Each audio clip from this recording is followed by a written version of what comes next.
ఒక రాజకీయ నాయకుడిని పోలీసు అరెస్ట్ చేస్తే ఆయనకు ఉరిగేదేంటి? చట్ట ప్రకారం చేస్తే తప్పే లేదు.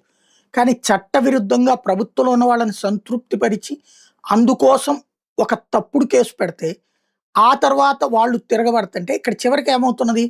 జగన్ బానే ఉంటాడు, చంద్రబాబు బానే ఉంటాడు.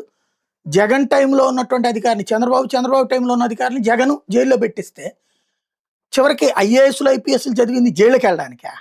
ఎవడి కోసం? ఎవడో నాయకుడి కోసం. పోనీ ఏమన్నా రూ. 4 సంపాదన ఉంటదా? లేకపోతే పోనీ సంపాదన కోసమన్నా జైలు పాలవ్వాల్సిన కర్మ ఏమన్నా ఉందా?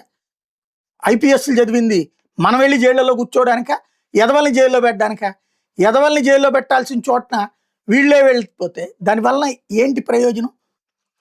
బీహార్‌లో నిజంగా పోలీసులకి హ్యాట్స్ ఆఫ్ చెప్పాలి. ప్రభుత్వానికి హ్యాట్స్ ఆఫ్ చెప్పాలి. సంఘటితమయ్యారు సునీల్ నాయక్ ఉదంతంలో. సంఘటితమై అసలు ఏకంగా చట్టమే తెచ్చారు పోలీసులు. రాజకీయ నాయకుడి చేతుల్లో పావులుగా మారిన పోలీసులు వాళ్ళు జైలుకి వెళ్లాల్సిన పరిస్థితి ఏంటని తిరగబడ్డారు అక్కడ. అయితే ఈ ఉదంతంలో ఆంధ్రప్రదేశ్కి సంబంధించిన పోలీసులు మాత్రం రెండుగా చీలారు. రాజకీయ నేతల చేతుల్లో పావులుగా మారద్దు, మన సహచర పోలీసు అధికారులు వేధించేందుకు మీ తెలివితేటలు ఉపయోగించొద్దు. డైరెక్టర్ జనరల్ స్థాయి అధికారి మాదిరెడ్డి ప్రతాప్ పోలీసు అధికారులకు చేసిన సూచనది. బీహార్ కేడర్ ఐపీఎస్ అధికారి సునీల్ నాయక్ అక్రమ అరెస్టుకి ప్రయత్నించిన ఏపీ పోలీసులకు చెంపపెట్టుగా బీహార్ ప్రభుత్వం నోటిఫికేషన్ జారీ చేసిన నేపథ్యంలో దాన్ని సాక్షి రాసుకొచ్చినట్టు. బీహార్ ప్రభుత్వ చర్యను తప్పడుతూ రిటైర్డ్ ఐజీ ఈ దామోదర్ ఐపీఎస్ అధికారులు వాట్సాప్ గ్రూప్లో ఒక పోస్ట్ పెట్టారు. ఆ గ్రూప్లో ప్రస్తుతం సర్వీస్లో ఉన్న రిటైర్ అయిన ఐపీఎస్ అధికారులు సభ్యులుగా ఉన్నారు. దామోదర్ పోస్టుపై డీజీ మాదిరెడ్డి ప్రతాప్ స్పందిస్తూ సర్వీసులో ఉన్న ఐపీఎస్ అధికారుల వాట్సాప్ గ్రూప్లో ఇచ్చిన జవాబు ప్రస్తుతం యావత్ పోలీస్ శాఖలో తీవ్ర చర్చనీయాంశంగా మారింది.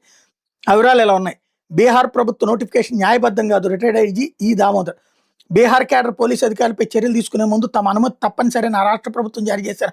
నోటిఫికేషన్ న్యాయబద్ధమైంది కాదు. ఆ రాష్ట్ర కేడర్ పోలీసు అధికారి సునీల్ నాయక్ని రక్షించేందుకే హడావిడిగా నోటిఫికేషన్ జారీ చేశారు. కేంద్ర సాయుధ బలగాలకు ఉద్దేశించి నిబంధనలు పోలీసు అధికారులకు వర్తింపు చేయడం సరైన చర్య కాదంటూ కామెంట్ చేసుకొచ్చారు.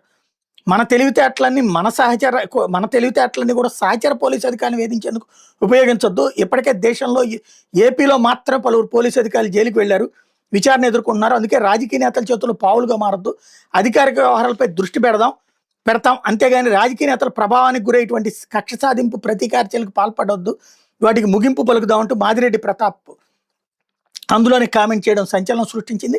రిటైర్డ్ ఐజీ దామోదర్ పెట్టిన పోస్ట్ మీద పోలీసు అధికారులను తీవ్ర అభ్యంతరాలు వ్యక్తమయ్యాయి. పోలీసు అధికారులకు రక్షణ కల్పిస్తూ రాష్ట్ర ప్రభుత్వం ఇచ్చిన నోటిఫికేషన్ సాటి పోలీసు అధికారి తప్పుపడటం ఏంటంటూ ప్రశ్నించారు. పైగా పోలీసు అధికారుల సంక్షేమం సమన్వయం కోసం ఉద్దేశించిన వాట్సాప్ గ్రూపులో అందుకు విరుద్ధమైన పోస్టు పెట్టడం పట్ల కూడా పోలీసు అధికారులు అంతర్గత సంభాషణలో తప్పుపట్టారు. ఈ నేపథ్యంలో డీజీ ర్యాంక్ అధికారి మాదిరెడ్డి ప్రతాప్ కాస్త కటుగానే స్పందించి సరైన సమాధానం ఇచ్చారని పలువురు అధికారులు అభిప్రాయపడుతున్నారు. పోలీసు శాఖ తీవ్ర గడ్డు పరిస్థితులు ఎదుర్కొంటున్న ప్రస్తుత తరుణంలో ఒక్కరైనా ధైర్యంగా స్పందించి పోలీసు అధికారులు చట్టబద్ధంగా చేయాల్సిన కర్తవ్యాన్ని గుర్తు చేశారని ప్రశంసిస్తున్నారంటూ సాక్షి రాసుకొచ్చింది.